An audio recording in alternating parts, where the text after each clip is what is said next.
Wow! என்ன அழகா இருக்கார்ல. ரொம்ப அழகா இருக்காரு. ஒரு மனுஷனால எப்படி இவ்ளோ அழகா இருக்க முடியும்? செமையா இருக்காரு. மொத்த அழகும் இவர்கிட்ட தான் இருக்கு போல இருக்கு. இவர் பார்த்ததும் நான் அசந்து போயிட்டேன். Good morning guys.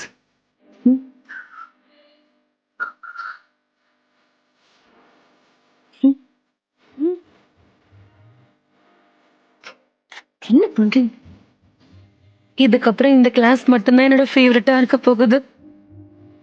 ம்.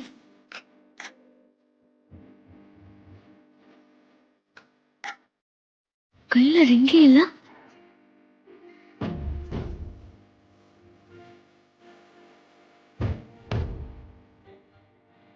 ரிங்க கழட்டி வச்சுட்டு வந்திருக்காரு. இங்க நீங்க என்ன பண்றீங்கன்னு தெரிஞ்சுக்கலாமா? உங்க வைஃபை இதை கேட்கறதுக்கே